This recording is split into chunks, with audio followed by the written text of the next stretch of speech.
Minister Chee.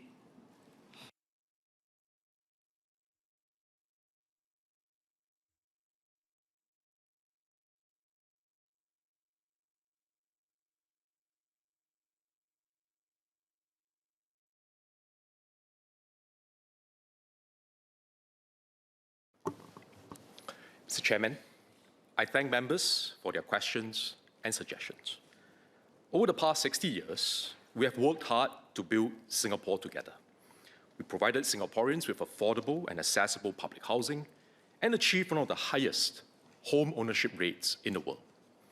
We developed a strong built environment sector which can plan, construct, and maintain large-scale projects efficiently in our dense urban setting. We have carefully balanced the needs of current and future generations through long-term planning, integrating different users and maximizing the overall value of our limited land. We need to build on these strong foundations and go further. At this year's COS, I would like to present 3 key priorities that MND will focus on for the next few years. First, we will continue to uphold our housing commitments and sustain a robust supply. We will build more and build faster to meet the evolving housing needs of Singaporeans. SMS Sun and SPS Harun will elaborate on our efforts to enhance the livability of HDB estates. Minister Indrani and MOS Tan will talk about our plans to enhance the livability of private residential estates and our city in nature. Second, we will continue transforming our built environment sector to achieve greater productivity, sustainability, and resilience, and create more good jobs for our people. Minister Indrani will speak about this. Third, MOS Tan will round up by sharing more about our longer-term plans for Singapore's development, balancing the different land use requirements, navigating trade-offs within the limited space we have. Sir, over the past few years, we have focused on improving affordability and accessibility for Singaporeans looking to buy their first home. This remains a key priority for MND. We provided a strong supply of HDB flats and set aside more units for first-timer families. The median application rates for first-timer families applying for 3-room and larger BTO flats fell from a high of almost 7 times in 2020 to between 1.1 to 1.9 times in 2025. In the most recent BTO sales exercise last month, the median application rate for first-timer families was 0.9 times. This is good news, but the overall application rate for 3-room and bigger BTO flats was 2.6 times if we include second-timer families. The application rates for singles and seniors for 2-room flexi flats were also higher. These numbers reflect the continued strong demand for public housing and why we need to sustain a robust supply in the years ahead. We now have some capacity to meet additional housing needs of different groups of Singaporeans. Many members, including Mr. Henry Kwek, Mr. Fu Tze-Xiang, Ms. Nadia Ahmad Samdin, have asked about this.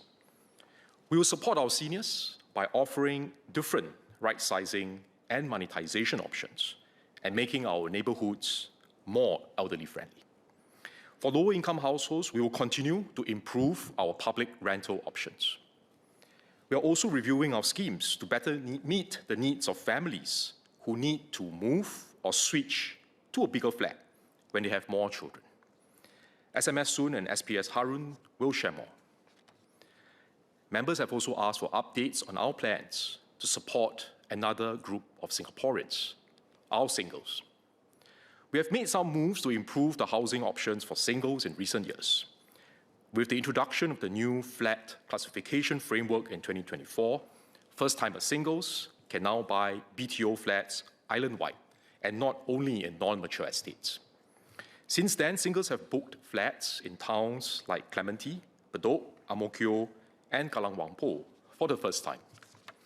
Last year, we also extended priority access under the Family Care Scheme to singles, where they apply for a new flat to live with or near their parents. The government is looking at increasing the income ceiling for all buyers and lowering the eligibility age for singles to buy HDB flats. We are also reviewing our schemes to better meet the needs of other groups of singles, such as those who may wish to buy a bigger flat together with their family members. But to do more for our singles and also for other groups of flat buyers, HDB will need to build more flats to ensure supply is adequate to meet higher demand.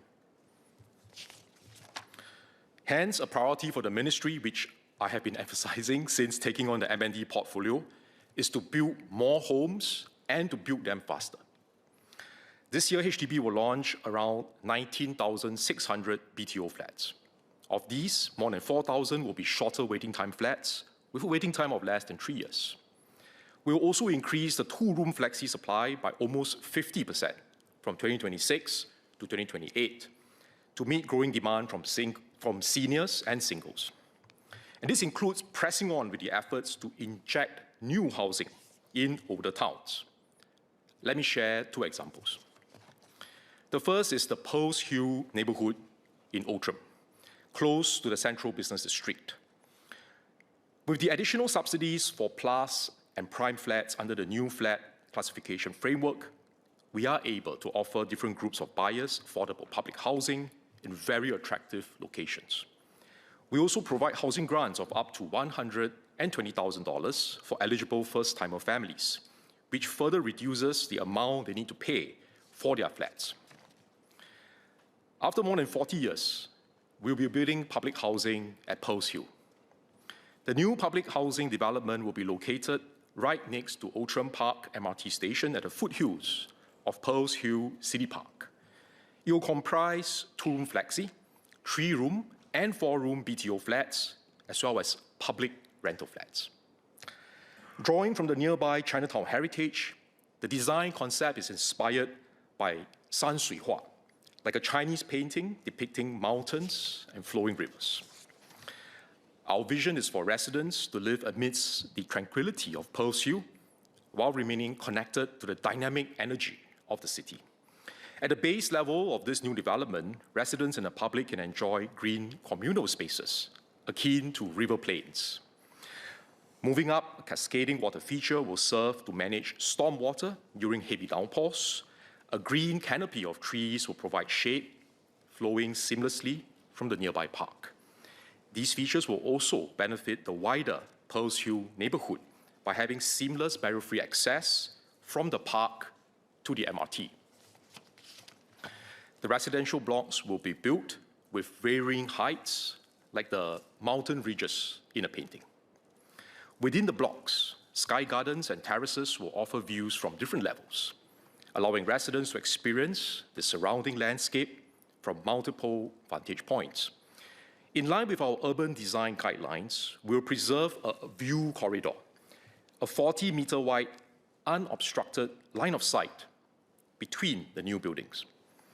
Air and light will be able to flow through, ensuring that the tall buildings do not overwhelm the landscape and allowing the public to enjoy views to and from Pearls Hill City Park.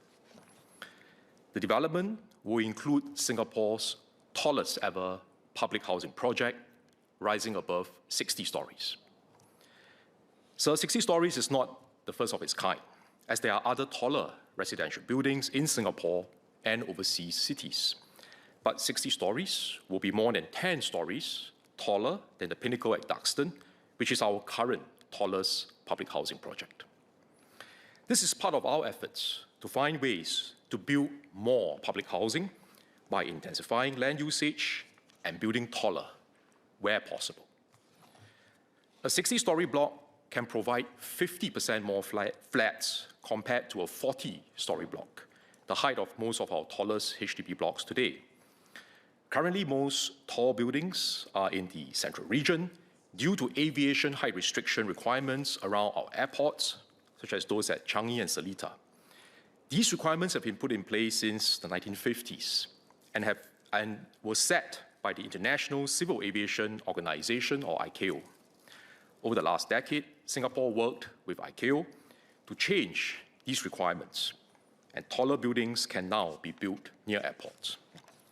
This change frees up more airspace for non-aviation purposes and presents opportunities for us to intensify development in different parts of Singapore.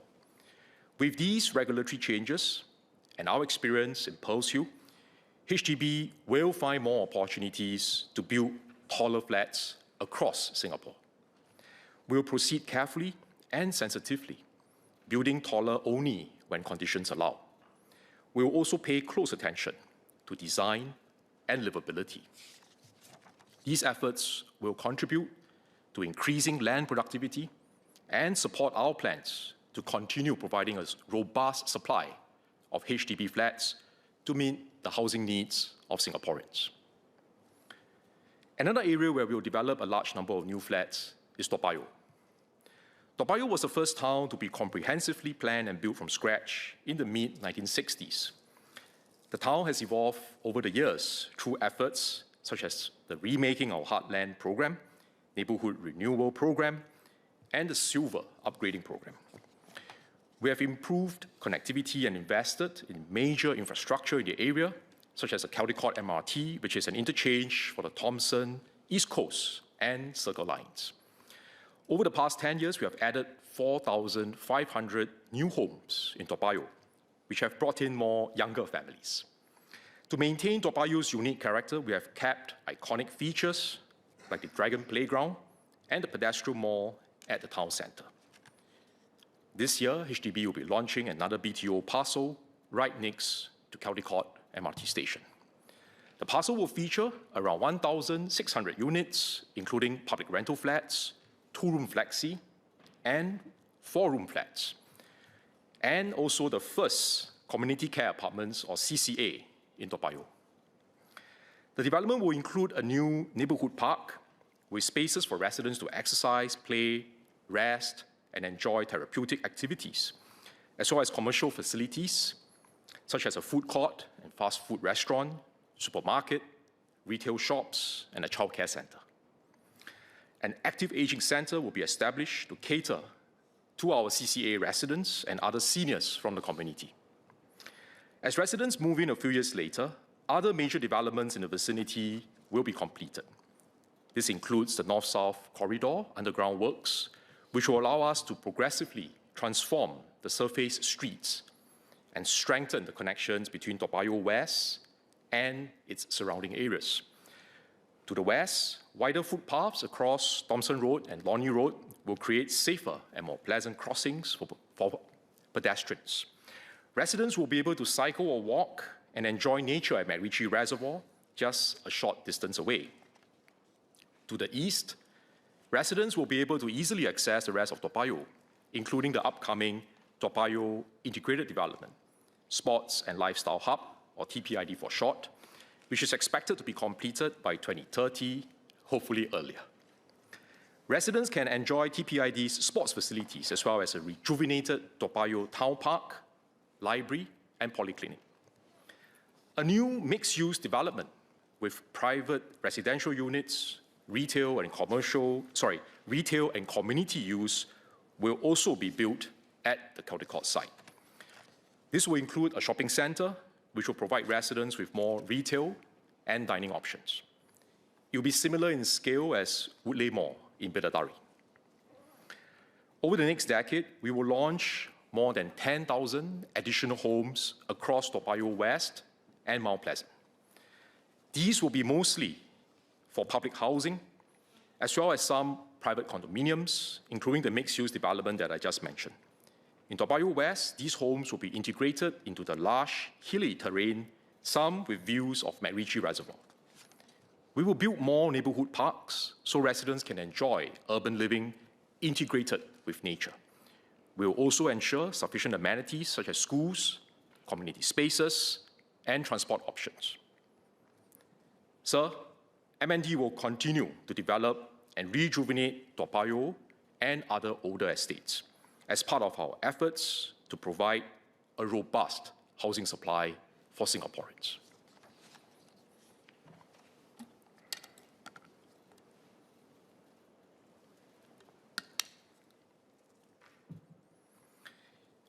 Mr. Chairman, Mr. Pritam Singh has suggested to remove the income ceiling for HDB BTO flats entirely and impose additional restrictions on the buyers who exceed the income threshold. Our current income ceiling covers around 8 in 10 Singaporean households. With the new flat classification framework, the income ceiling is still necessary to ensure that highly subsidized BTO flats are prioritized for those who are earning below the income ceiling.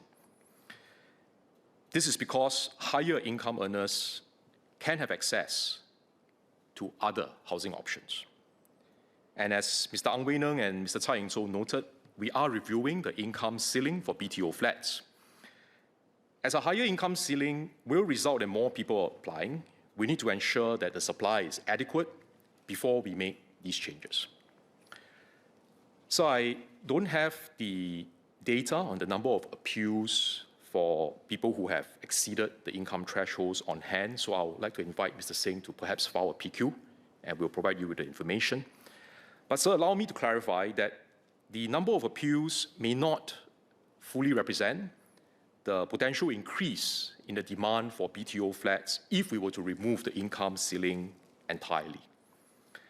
So this is something that I think we will need to study carefully. We need to understand what are the trade-offs, including that after you remove the income ceiling, there will be additional competition coming from those who have higher income, who have exceeded the income threshold, for the buyers whose income fall below the income eligibility threshold.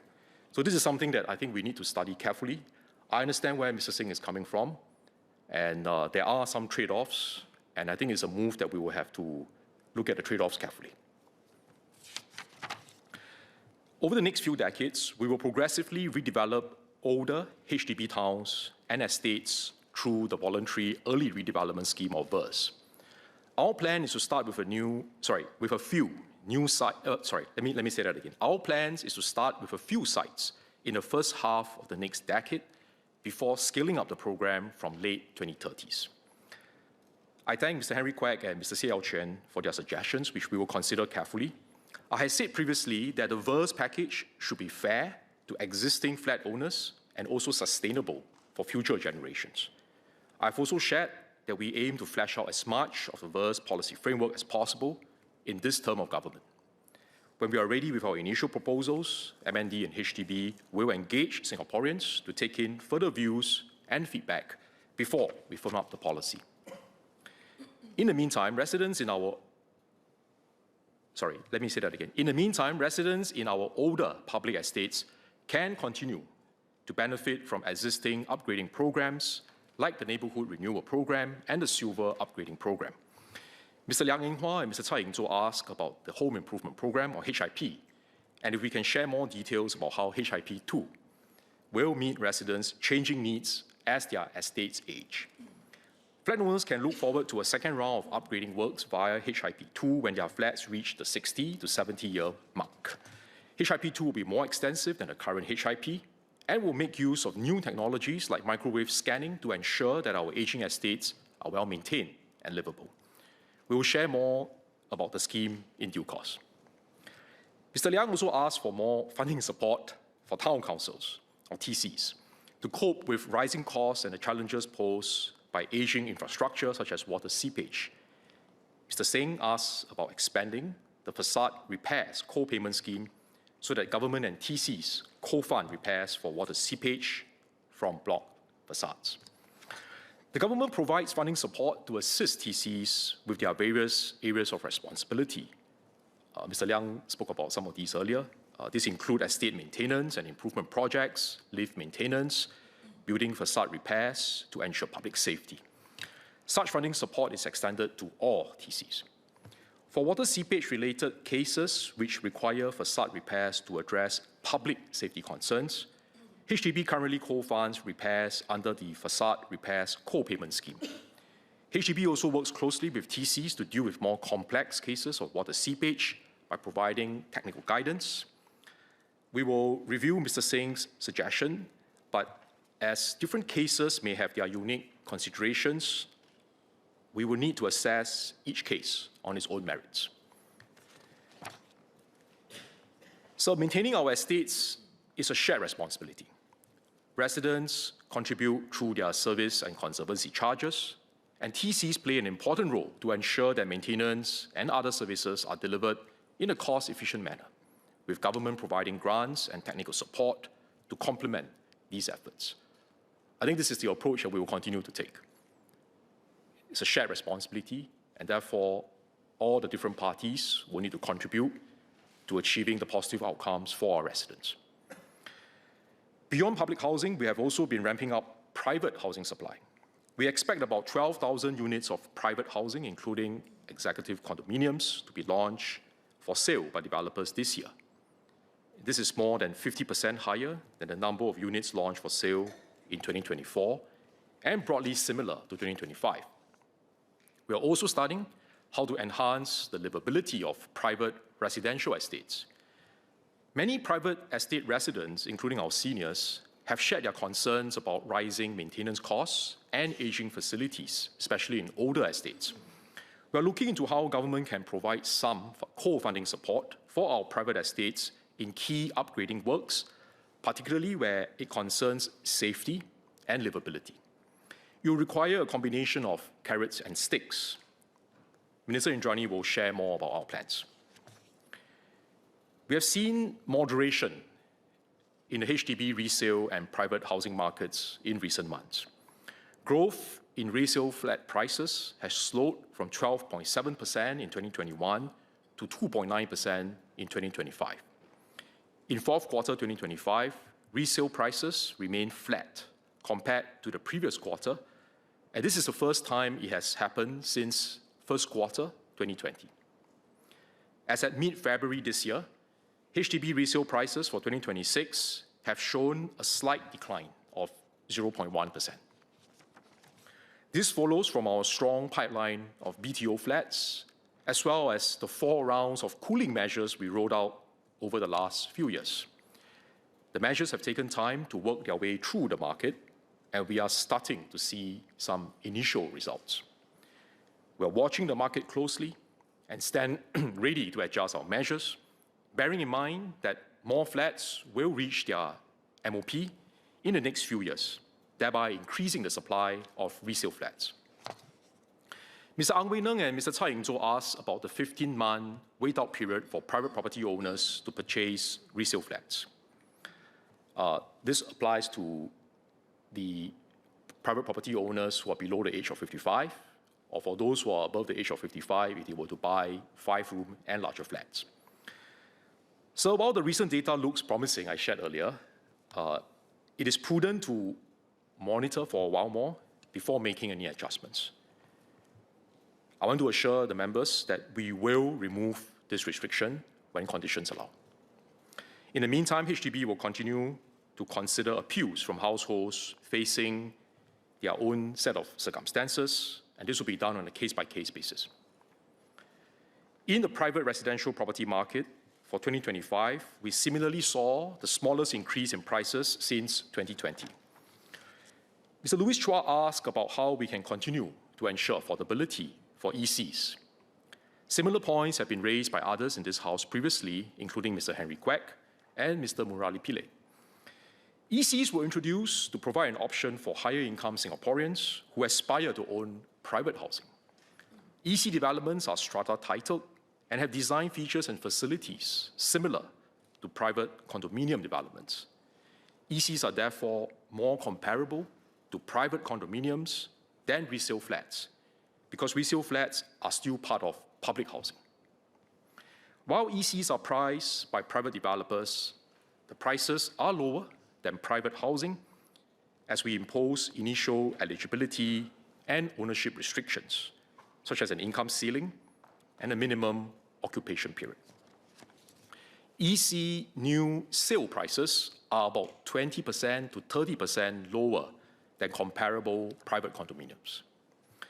Eligible EC buyers can also benefit from a CPF housing grant of up to $30,000. So I understand the concerns which various members have raised about ECs. We are reviewing the policy, and we will consider your suggestions as part of the review.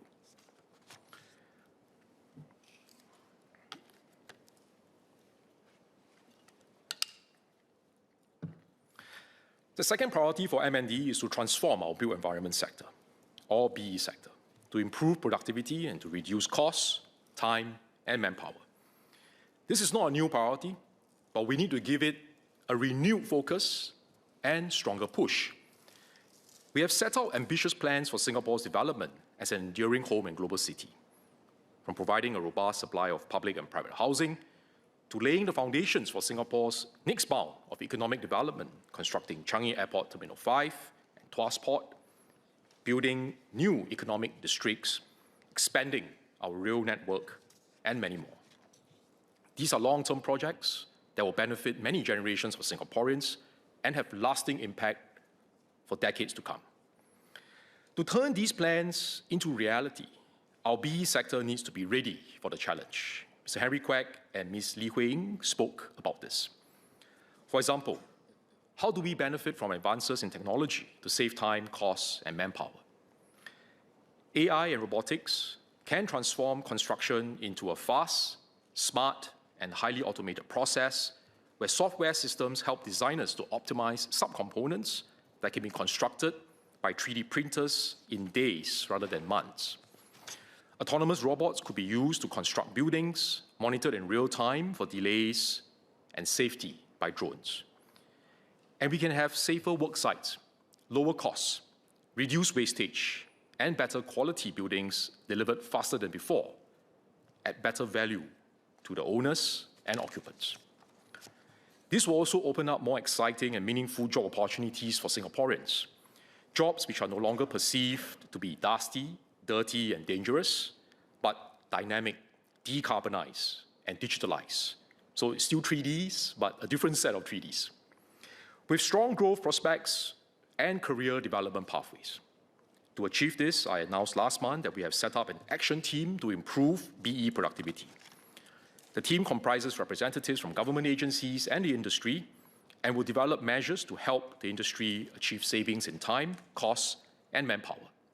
It will focus on 3 areas: scaling up the adoption of productive technologies and progressive practices, reviewing our regulatory approach to reduce regulatory compliance burden, support innovation, and improve procurement and contracting practices, and supporting an enabling ecosystem for the industry to reap system-level synergies and address industry-wide challenges.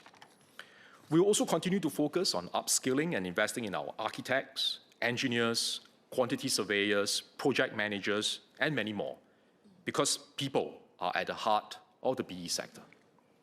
On our part, the government will continue to review our policies, rules, and processes to keep regulatory burden and compliance costs as low as possible. Minister Indrani will share more in her speech. The third priority for MND is to ensure that we continue developing Singapore sustainably for generations to come by balancing different land use requirements and navigating trade-offs within the limited space we have. We plan to build more homes, new economic districts, more transport connections and nodes. But as a small island city-state, our land supply is constrained. So we have to be creative and think hard about how to optimize the use of every parcel of land. One way is to rejuvenate our older estates to ensure that they remain livable and vibrant, and at the same time we can intensify how the land is used. Outram and Toa Payoh, which I spoke about earlier, are some examples. We'll continue to study how we can harness new technologies, such as by building taller flats in other parts of Singapore, and through the use of systems like the pneumatic waste conveyance system, which frees up land for other users. We'll also look at other ways of optimizing land use, such as making better use of underutilized spaces, like the area under flyovers and MRT viaducts.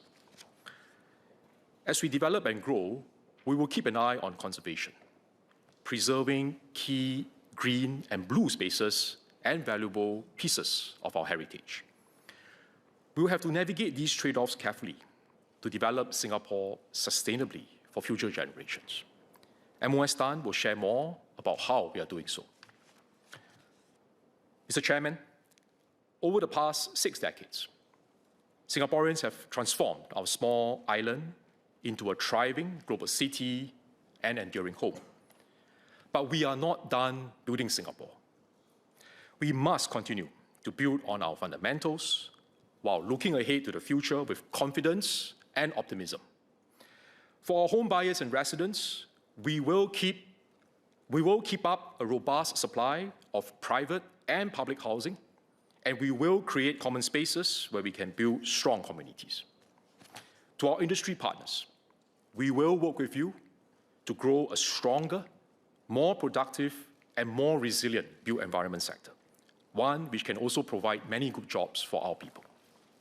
And for younger Singaporeans and our future generations, we'll continue to plan boldly and build sustainably for the longer term, so that we leave behind a better future for you than what we have inherited from our forefathers. Thank you.